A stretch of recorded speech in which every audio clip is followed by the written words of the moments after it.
নমস্কার বন্ধুরা, খুশির রান্নাঘরে আপনাদের সবাইকে স্বাগত। আজকে আমি তৈরি করছি মৌরি পটল। তো আসুন তাহলে দেখে নেওয়া যাক কীভাবে তৈরি করছি আমি এই মৌরি পটল। মৌরি পটল তৈরির জন্য আমি এখানে 500 গ্রাম পটল নিয়ে পটলের খোসাটা একটা ছুরি দিয়ে একটু চেঁচে নিয়েছি।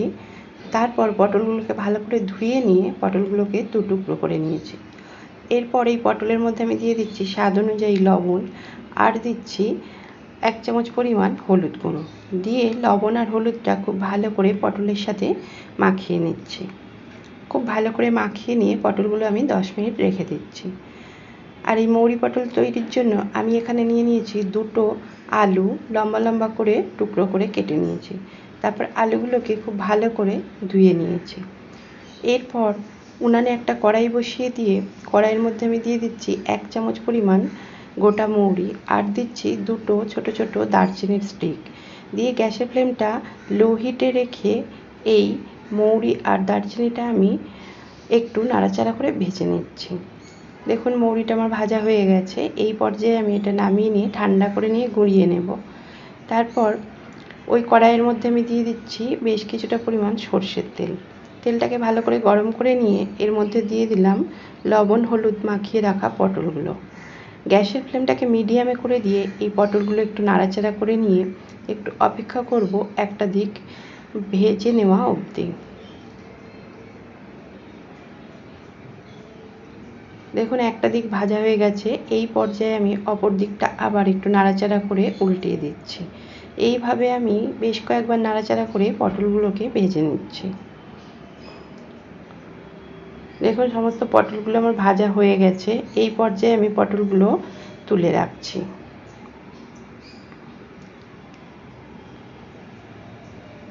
পটলগুলো তুলে রেখে ওই তেলের মধ্যে দিয়ে দিলাম টুকরো করে কেটে নেওয়া আলুগুলো। আলুগুলোকে দিয়েও আবারও একটু নাড়াচাড়া করে নিচ্ছি।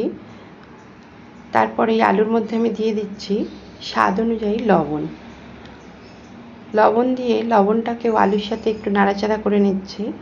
নিয়ে গ্যাসের ফ্লেমটাকে আমি লো হিটে করে দিয়ে একটা ঢাকনা দিয়ে এই আলুটা 2-3 মিনিট একটু ভাজার জন্য অপেক্ষা করব। 2-3 মিনিট পর ঢাকনাটা খুলে দিয়ে আলুটাকে আবার একটু উল্টিয়ে পাল্টিয়ে দিচ্ছি। আলুটা একটু উল্টিয়ে পাল্টিয়ে দিয়ে আবার ঢাকনা দিয়ে আবারও 2-3 মিনিট একটু অপেক্ষা করব।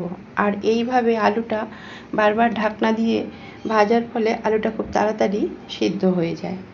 দেখুন আলুগুলো আমার ভাজা হয়ে গেছে। এই পর্যায়ে আমি আলুগুলোকে তুলে নিচ্ছি।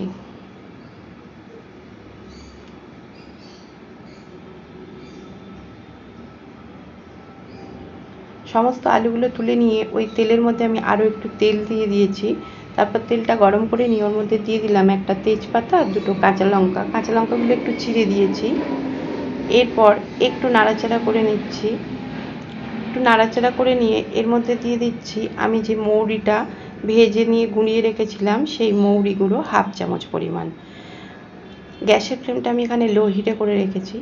তারপর এর মধ্যে দিয়ে দিলাম 1/2 চামচ পরিমাণ হলুদের গুঁড়ো, 1/2 চামচ পরিমাণ লাল লঙ্কার গুঁড়ো, আর দিয়ে দিলাম 1/2 চামচ পরিমাণ কাশ্মীরি লঙ্কার গুঁড়ো। দিয়ে এই মশলাটা একটু নাড়াচাড়া করে নিচ্ছি। আর এই মশলার মধ্যে আমি সামান্য একটু জল দিয়ে দিলাম যাতে মশলাটা পুড়ে না যায়। তবে এই মশলাটা কষানোর সময় গ্যাসের ফ্লেমটা কিন্তু অবশ্যই লো হিটে করে রাখবেন।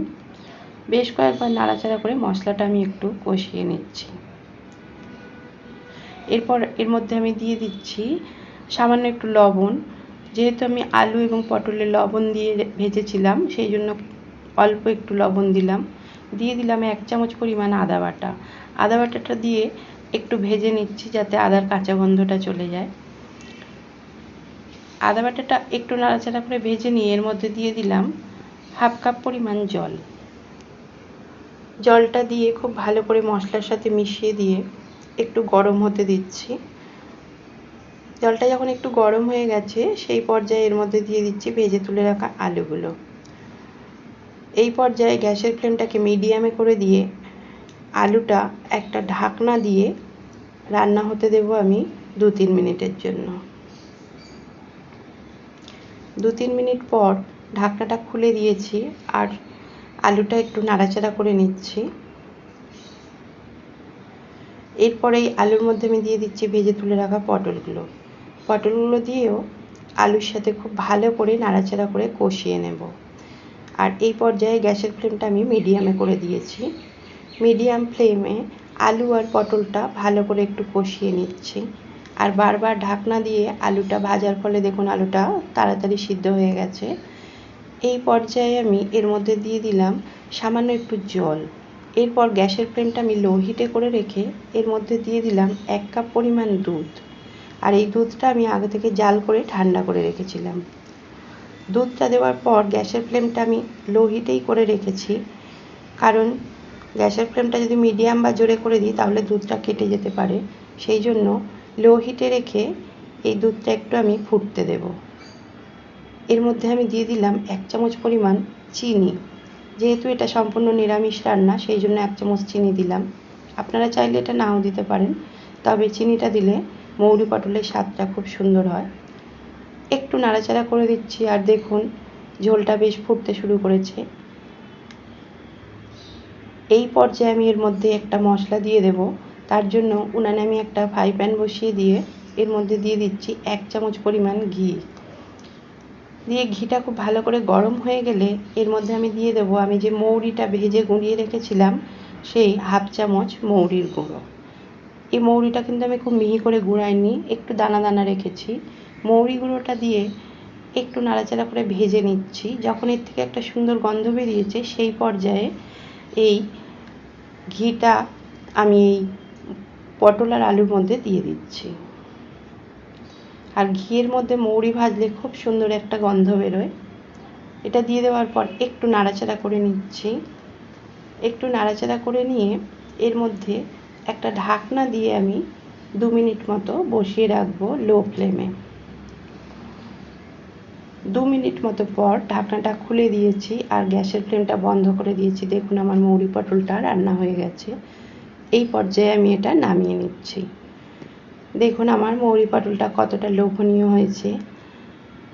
আর এই মৌরি পটলটা যতটা লোভনীয় দেখতে হয় ততটাই সুন্দর খেতে হয়। তো আপনারাও একবার এইভাবে বাড়িতে বানিয়ে দেখতে পারেন।